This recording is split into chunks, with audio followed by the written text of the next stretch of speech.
Boa noite a todos. Boa noite. Que bom. Hoje, 27 de maio de 2019, nós, eu e a Cecília e todos nós, estamos reunidos para estudarmos a obra O Consolador. Hoje nós vamos retomar a questão de número 241. Vamos fazer a nossa prece de abertura? Obrigada, Senhor, pela oportunidade do estudo para nosso melhoramento moral, que possamos a cada dia, além de melhorarmos, passar o melhor de nós a cada irmão que necessita de nós, dos teus ensinamentos. Fica conosco, Senhor, para mais um estudo no bem. Assim seja. A leitura será feita pela nossa irmã Cecília e iremos nós duas comentar. Vamos lá, então, é a questão 241 do livro O Consolador, livro psicografado por Francisco Cândido Xavier, Espírito Emmanuel.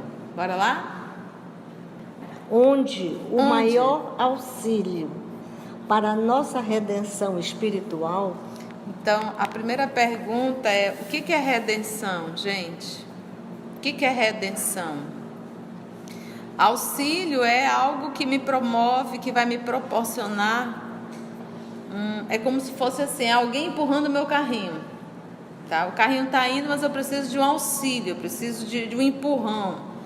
Então, onde encontrar o maior auxílio, o empurrão maior para a nossa redenção espiritual? Redenção. No trabalho de nossa redenção individual. Porque a gente tem uma concepção que a nossa redenção espiritual, ela estaria pautada uma vez eu redimindo uma humanidade inteira. E o nosso querido Emmanuel, ele vai falando da redenção o quê? Espiritual. Mas o quê? Individual. Vamos aqui pegar o conceito da palavra redenção no dicionário, para nós termos assim um conceito mais direto da palavra redenção, tá bom?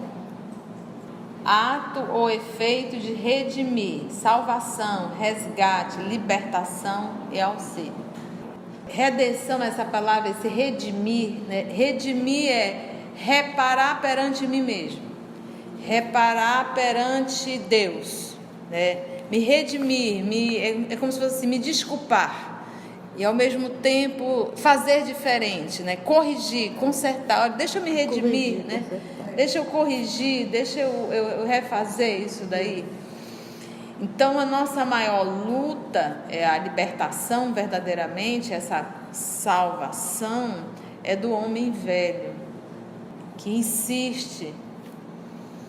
Está arraigado em nós, né? Nos libertarmos do homem velho, esse que faz, porque esse homem velho, ele não tem dado certo ao longo desses séculos. A gente só tem se comprometido com a lei, com esse homem velho, com essas atitudes nossas equivocadas. Então a nossa maior luta é nos desembaraçarmos desse homem velho e decidirmos construir e refletir o homem novo, o modelo perfeito.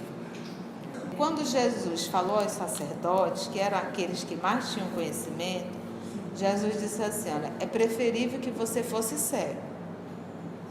Então, assim, perante a lei, nós não somos os afortunados, nós somos os comprometidos. Por quê? Porque nós espíritas não teremos como justificar, eu não sabia. Então, em verdade, quem está numa situação mais crítica não é quem ignora, é quem sabe. Entendeu? Então, a partir do momento que eu sei, eu tenho um compromisso maior em me redimir. Então, parece assim que nós estamos sendo privilegiados por sabermos e que quem não sabe não vai se redimir. Não, gente, nós estamos vivendo um momento, olha, ontem nós soubemos da rebelião que teve, não foi rebelião, foi de facção, revolta interna. Então, como eles não têm posse de armas, eles utilizaram escova de dentes para furar os outros irmãos, e a massificação foram asfixiados. Então a gente percebe um grupo de espíritos ainda bárbaro, ainda envolvido na barbárie. Então nós temos ainda um grupo muito grande de espíritos ainda em comportamentos da barbárie. Daí o exílio. Então, se nós estamos aqui, nós não somos mais espíritos que ainda estamos na barbárie, mas isso não nos isenta da responsabilidade também de um exílio. Por quê? Porque o nosso compromisso difere. Eu sei e não mudei.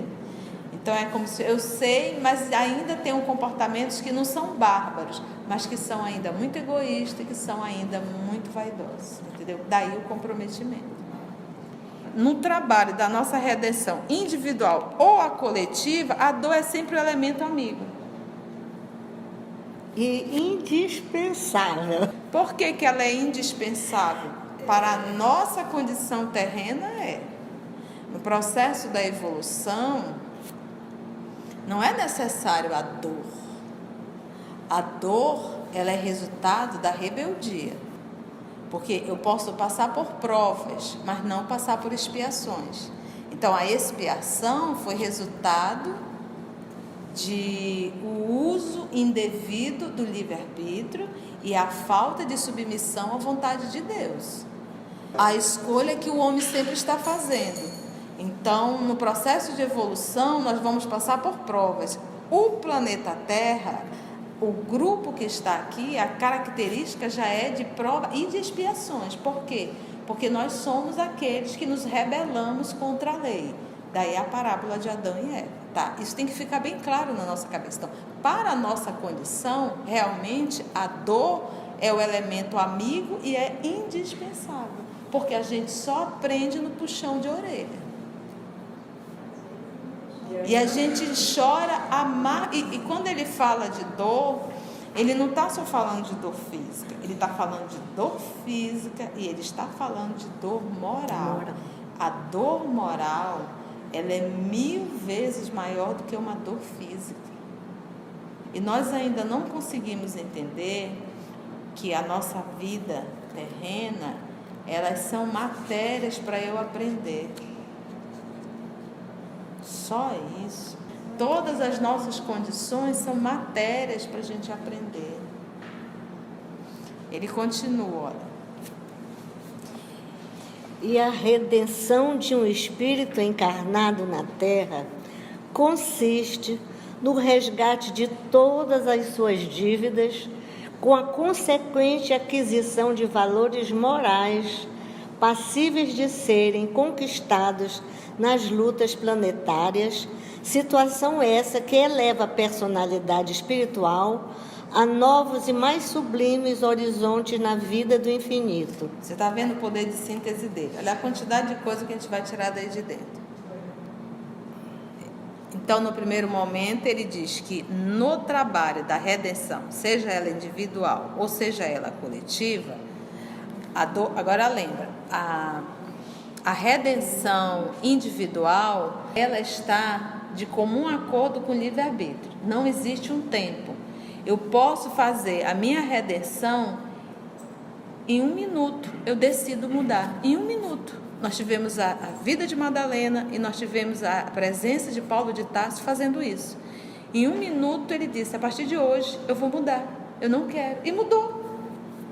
Então, a redenção individual, ela é uma questão de querer. Mas, como diz o Livro dos Espíritos, é necessário uma vontade muito firme. Não é eu querer e tudo está pronto. É eu querer ir para a luta. E a luta comigo mesmo. Já a redenção coletiva, essa é lenta. Até nós percebermos o resultado no coletivo, isso é muito lento. É igual como se você põe uma pessoa para dançar, treina uma pessoa. A probabilidade de aprender é muito mais fácil. Ela tem um professor direto para ela, ela vai aprender. Mas pega esse professor e coloca para ensinar 30 mil pessoas. Até todo mundo está ali uníssono. em um só movimento, em uma só... Vai demorar. Então, no processo coletivo, realmente é lento. Aí ele vem. E a redenção de um espírito encarnado na Terra. Ele não diz um espírito encarnado em qualquer outro, é na Terra. Então, ele está falando, essa fala dele aqui é para quem está encarnado aqui. E a redenção de um espírito encarnado na Terra consiste nos resgates de todas as suas dívidas. Então, todas, dívida. Então, o terráqueo é um ser endividado. Nós temos débitos com a lei, todos nós temos, e não é pouca coisa. As pessoas que estão em torno de nós quase sempre são pessoas que eu também devo. Às vezes o perdão que eu preciso dar é o perdão que eu preciso receber, a gente não consegue entender isso no dia a dia. E a redenção de um espírito encarnado na Terra consiste nos resgates de todas as suas dívidas, que não são poucas, com a consequente aquisição de valores morais passíveis de seres conquistados nas lutas planetárias. Essas conquistas morais eu não vou conquistar no mundo espiritual. No mundo espiritual eu aprendo, eu tenho lições, eu faço uma pós-graduação, vamos dizer assim, mas para eu saber se eu aprendi, eu tenho que vir para a Terra. É aqui que nós vamos fazer as aquisições morais. A Terra, ela não tem vida própria, ela não tem qualidade. Quem dá qualidade à Terra são os habitantes, somos nós, nesse processo. E ela não regride, não. O processo é sempre de evolução. Quem não acompanha essa evolução, esse vai ser exilado. O papai, ele aguarda, ele tem aguardado, ele tem dado N oportunidades, mas para aqueles que são renitentes ainda no mal, tem alguns casos de exílio pela segunda vez. Então, ele disse, olha, não dá, a gente vai ter que regenerar, a gente precisa mudar, não dá mais para estar perdendo tempo por quinquilharia, é hora de mudança realmente. Então, aí são os exilados. Mas a Terra, ela está fechando um ciclo e vai iniciar um novo ciclo. Quem quer, quer. Quem não quer, será exilado. Continua ele aqui, ele diz assim: e a redenção de um espírito encarnado na Terra consiste no resgate de todas as suas dívidas, com a consequente aquisição de valores morais passíveis de serem conquistados nas lutas planetárias. Pode ser conquistado. Situação essa que eleva a personalidade espiritual. Lembra que ainda há pouco nós falamos assim, que a nossa maior luta é contra quem? O homem velho. O homem velho é a personalidade. Todos nós, essa personalidade que nós temos, esse nosso jeito de ser equivocado, nós temos o jeito de ser equivocado. Nós ainda não refletimos o modelo perfeito. Ainda não copiamos Jesus na sua essência no dia a dia.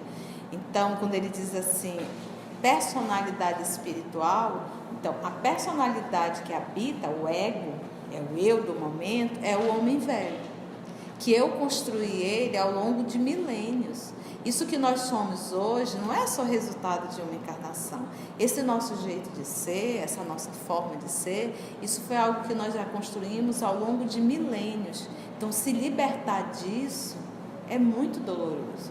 Querer abrir mão desse nosso jeito de ser e deixar Jesus brilhar em nós, isso exige um desprendimento que nós ainda não queremos. Estamos na ilusão do materialismo. Ainda na ilusão do materialismo. Por isso é que ele usa o termo assim, ó, situação essa que eleva a personalidade espiritual. Então é quando eu passo realmente a viver uma vida muito mais espiritual do que terrena. Eu estou na terra, mas eu estou sempre ligada, ou seja, o meu objetivo maior, a minha meta é sempre espiritual. Então tudo que aconteça eu vou estar pautada no benefício espiritual que isso vai me trazer, ou no malefício espiritual que isso vai me trazer. Por isso que ele fala em personalidade espiritual. Há novos e mais sublimes horizontes. Porque qual é o nosso horizonte? O horizonte é aquele nosso olhar longo. E o nosso horizonte quase sempre são de coisas materiais. É de terra a terra. O que você está vendo. É o que você está vendo. Olha, pode ver, qual é a sua meta? Eu quero formar, eu quero comprar um carro, eu quero ter uma casa, eu quero ter dinheiro, eu quero... Sabe, são horizontes muito curtos. A partir do momento que você desperta a personalidade espiritual, o teu horizonte amplia muito. Tudo que você vai fazer é pautado realmente na tua vida espiritual. Isso vai me trazer benefício espiritual? Vai. Poxa, beleza. Isso vai me trazer transtorno espiritual? Vai. Então, já deixa isso por canto. Entendeu? É sempre nesse nosso movimento. A dor é sempre o elemento amigo e indispensável. Tá vendo, Cecília? Para a condição da Terra, né? A dor não foi uma imposição divina. No processo de evolução, Deus não diz, não, para crescer tem que sentir dor. Não. Para crescer, você vai ter que passar por provas. A expiação já é a rebeldia do homem. Você pode ver que na parábola de Adão e Eva, os dois estavam bem.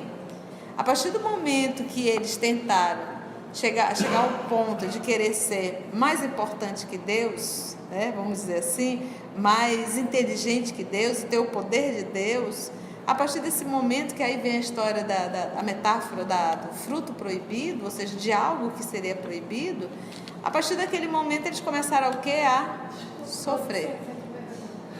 A sofrer. Então aqui seria a dor, a redenção, né? E ele diz, consiste no resgate de todas as suas dívidas. Então é aquela frase ímpar, daí não sairás até pagar o último centavo. E falando da personalidade espiritual, que é esse ser que a gente deve elevar dentro de nós, né? Então vamos para 242? 242. Porque o Evangelho não nos fala das alegrias da vida humana, o Evangelho não podia trazer os cenários do riso mascarado do mundo, mas a verdade é que todas as lições do Divino Mestre foram efetuadas nas paisagens da mais perfeita alegria espiritual. Sua primeira revelação foi nas bodas de Caná, entre os júbilos sagrados da família. Seus ensinamentos, à margem das águas do Tiberíades, desdobraram-se entre criaturas simples e alegres, fortalecidas na fé e no trabalho. Em Jerusalém, contudo, junto das hipocrisias do templo ou em face dos seus algozes empedernidos, o Mestre Divino não poderia sorrir, alentando a mentira ou desenvolvendo os métodos de ingratidão e da violência. Eis porque, em seu ambiente natural, toda a história evangélica é sempre um poema de luz, de amor, de encantamento e de alegria. Porque o Evangelho não nos fala das alegrias da vida humana, ele diz, no mundo tereis aflições. A felicidade não é deste mundo. Todo aquele que quiser me seguir, negue a si mesmo, tome sua cruz e siga. Quando ele vai falar para os 500 da Galileia, é dor. Vocês vão sofrer perseguições, humilhações, vocês serão presos, serão massacrados. Quando Jesus termina de falar, parece assim que não tinha mais 500, mas não, ficaram os 500. Em nenhum momento o Evangelho, ele coloca de felicidade na terra. Ele deixa isso bem claro. Aí perguntaram então a Emmanuel, por que o Evangelho não nos fala das alegrias da vida humana? Porque sempre esse processo de dor, de sofrimento e de reparação. De uma forma bem en passant, vou voltar à personalidade. Abrir mão da minha personalidade, a personalidade velha, e deixar o Cristo refletir em nós, para nós isso ainda provoca muita dor. É a primeira dor. Então, Por isso que para o egoísta, que é nós o terráqueo, nós os egoístas e os vaidosos, abrir mão provoca e promove muita dor. Então não é uma questão do que eu vou fazer, é uma questão de que o que eu vou fazer, eu não quero fazer. Você já viu quando você pega um adolescente e obriga o adolescente a arrumar o quarto dele? Isso para ele é uma dor desesperada. Mas porque ele não queria fazer. Quem está impondo são os pais, que tem que impor, isso é um fato. Mas ele está fazendo por uma imposição. Então, muitas vezes em nossa vida, a nossa vontade é meio que o pai e a mãe nos impondo. A gente até faz, mas faz com dor. Vai com dor. Não, a gente já está incomodando. A gente já se incomoda. Tanto é que se eu não me incomodasse, eu não procuraria mudança. Então, incomodar é o primeiro movimento. Mas mesmo eu estando incomodado com o homem velho que está em mim, começar a fazer o homem novo surgir, isso me promove muita dor. Por quê? Porque eu não quero. Eu não quero abrir mão. A vaidade e orgulho é algo que é muito pesado na nossa encarnação. Então, quando a gente pensar em dor, a gente tem que pensar que a dor não é que Deus nos impõe. A dor é que, porque para nós, seres humanos terráqueos, em que vaidade, orgulho e egoísmo prepondera, fazer o bem não nos dá prazer. Fazer o bem nos dá quase sempre dor. Porque eu tenho que abrir mão de coisas que eu não quero abrir. Por isso é que o Evangelho, ele vai ser sempre assim, nos fala das alegrias. O Evangelho não podia trazer os cenários do riso mascarado do mundo. Porque quem é feliz em sua plenitude aqui na Terra? A gente só conseguiria a felicidade plena se nós refletíssemos Jesus. Porque nós não carregaríamos dentro de nós nenhuma sombra. Nós não carregaríamos dentro de nós nenhuma culpa. Nós não carregaríamos dentro de nós nenhum arrependimento. Nós não carregaríamos dentro de nós nenhuma corrente que nos aprisionasse a isso ou aquilo. Nós seríamos pessoas totalmente livres. Aí sim, essa é a verdadeira felicidade. Então essa nós ainda não a temos. Por isso é que ele diz, a felicidade não é deste mundo. O Evangelho não podia trazer os cenários do riso mascarado do mundo, que é falso. Mas a verdade é que todas as lições do Mestre Divino foram efetuadas nas paisagens da mais perfeita alegria espiritual. O trabalho que Jesus trouxe foi... Ele veio falou da realidade, mas falou isso com muita alegria. Sua primeira revelação foi nas bodas de Caná. Foi a primeira revelação dele. Ele nunca tinha feito nenhuma manifestação pública. E era o casamento do amigo dele, em Caná da Galileia. E acabou o vinho. E não podia faltar vinho no casamento. O casamento durava 6, 7 dias, naquela época. Então era muito tempo comemorando. E aí a mãe chegou com ele. Para ela chegar e pedir dele, é porque ela sabia do que ele era capaz. Disse, meu filho, acabou o vinho. Sabe que ainda não é chegado meia hora. E ela ainda tinha consciência, né? Sabe que ainda não é chegado meia hora. Mas ele não desobedeceu, ele atendeu o pedido da mãe. E ali, naquela festa, ele transformou a água em vinho. E o primeiro a ser servido é o convidado especial. E o convidado, quando pegou o vinho, que sentiu, que saboreou, ele disse, interessante. O povo normalmente começa com o melhor e vai terminando com o pior, porque já está todo mundo meio alcoolizado. E aqui vocês fazem o contrário, né? Eles primeiro servem o vinho ruim e agora estão servindo o melhor. Então, olha a qualidade desse movimento das moléculas que Jesus pôde realizar naquela água, transformando aquela água em vinho. Então, a primeira aparição dele foi um movimento de muita alegria. Sua primeira revelação foi nas bodas de Caná, entre a alegria sagrados, né, os júbilos sagrados da família. Seus ensinamentos à margem das águas do Tiberíades, Lago do Tiberíades, Desdobraram-se entre criaturas simples e alegres, fortalecidas na fé e no trabalho sadio. Olha o ambiente de alegria que ele escolheu. Não foi o ambiente da riqueza mentirosa, dos encontros falsos, das pessoas soberbas, da falsa alegria, da né? falsa alegria. Ali tinha alegria, porque ele estava entre o quê? Entre as criaturas simples e alegres. Às vezes a gente diz, você vai para uma festa cheia de dedos, cheia de requinte, você não se sente bem. Aí você vai naquela casa simples, vai para a festinha que tem lá, tem vatapá, maionese, arroz e canudinho. E o guaranabaré, né? E é servido num copo de sica, né? Um copo daqueles, né? Mas a gargalhada corre solta, todo mundo se sente tão bem, né? Porque ali é um ambiente simples e alegre. E foi esse ambiente que Jesus sempre procurou. Fortalecidos na fé e no trabalho sadio. Em Jerusalém, olha aqui, então ele sai do ambiente simples da Galileia. A Galileia, gente, era uma região de pescador realmente e de agricultores. A Galileia, ela era essa região. Tanto é que quando dizia assim, Jesus é galileu, eles mesmo faziam uma anedota, tipo assim, o que pode vir da Galileia? Se não peixes e frutas?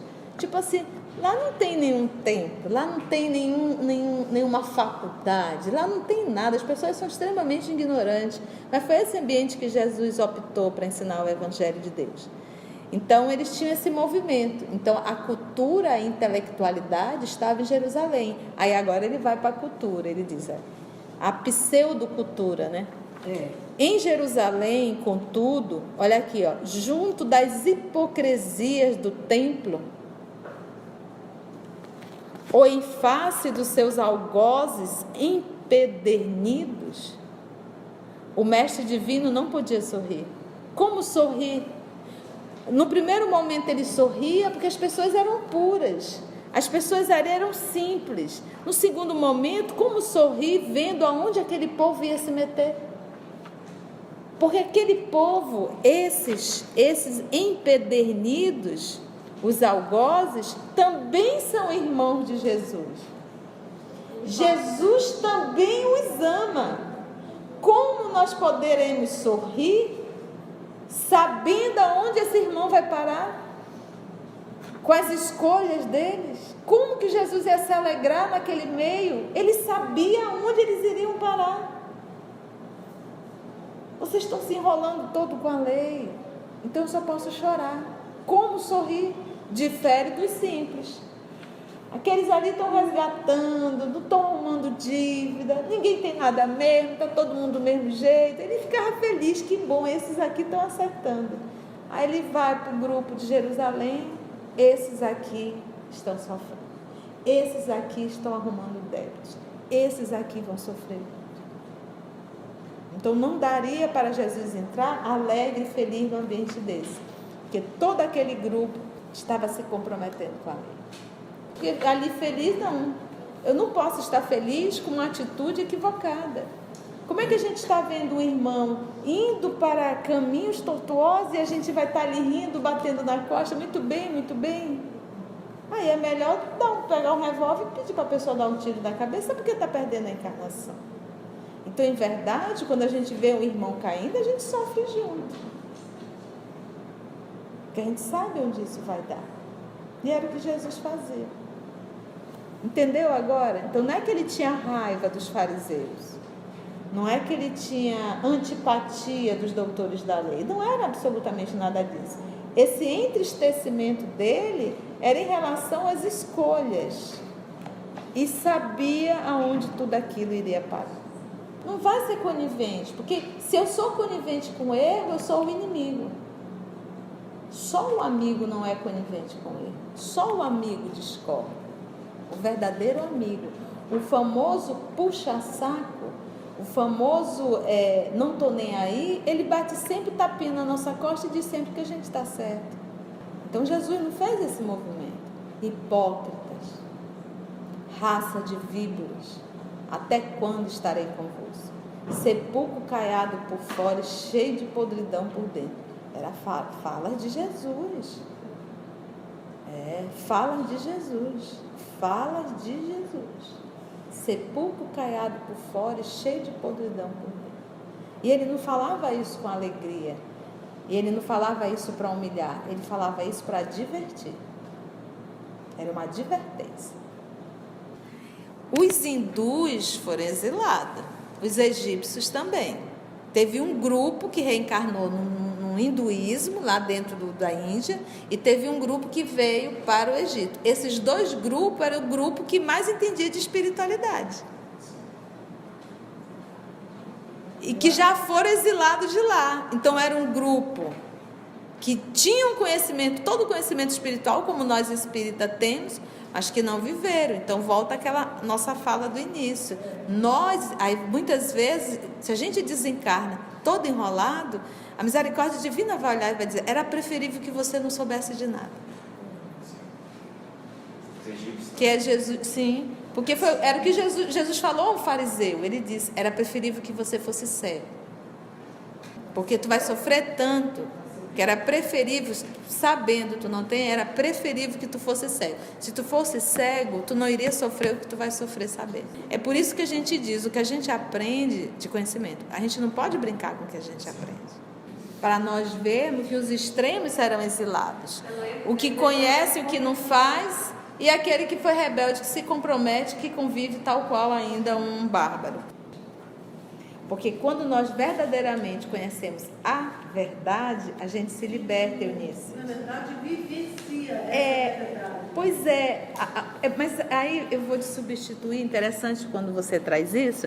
Eu vou te substituir. Se você ler Kardec, você vai ver várias vezes ele falando assim: estudo sério. Todo aquele estudo sério. Estudo sério. Então quer dizer que tem estudo que não é sério. Então, o que eu estou querendo dizer? O que nós estamos querendo falar com isso? Conhece a verdade. Conhecer já é um movimento, já é uma ação. E não é conhecer qualquer coisa, é conhecer a verdade. Fazendo esse movimento, a mudança ela é natural. O que diz Emmanuel? Todo estudo sério promove mudança. Agora, o que é um estudo sério? É eu evangelizando, levar a sério o que eu estou estudando. O que é levar a sério o que eu estou estudando? É quando eu vivo lá fora. Eu não estou brincando de ser espírita. Quer conhecer realmente Kardec? Leia a Revista Espírita e leia Obras Póstumas. Aí você vai conhecer Kardec. Então, eu achei legal que o filme ele trouxe aquela ideia da luta desse homem. Aquelas noites e noites a bem escrever, pautado naquela luzinha ali, bem bruxulenta, né? Bem mais para lá do que para cá. Uma lamparina, entendeu? Respirando aquilo ali. A presença da Amélie ao lado dele. Então, aquele movimento realmente existiu muito. O processo obsessivo dos médiuns, né, por querer a história da vaidade. Então, esse movimento, a quantidade de carta, e Chico fez esse mesmo movimento, ele respondia todas, Chico também. Hoje a gente vê, recentemente uma colega ficou numa fila enorme para pegar um autógrafo, ela ficou arrasada, nem me lembro quem foi que me mostrou, estava só o carimbo e um risco. Eu digo, poxa vida, Kardec ficava madrugada dentro, respondendo carta a carta. O nosso próprio Chico fazia naquela época. Então, hoje o pessoal carimba e faz um risco horroroso de qualquer jeito, para você ver a falta de comprometimento e que ninguém está disposto a sacrifício. Esse aqui, eu acho que a palavra é essa, sacrifício. Sacrificar gostos, sacrificar prazeres, sacrificar repouso, sacrificar. No final, tudo vai valer a pena. Como diz o nosso Chico, ele tem uma das frases dele que ele diz assim: eu teria muita vergonha de devolver o meu uniforme a Deus sem estar surrado. Devolver o corpo sem ter dito assim: olha, tá aqui, tá direitinho, direitinho. Porque uma coisa é eu desgastar o corpo por vícios.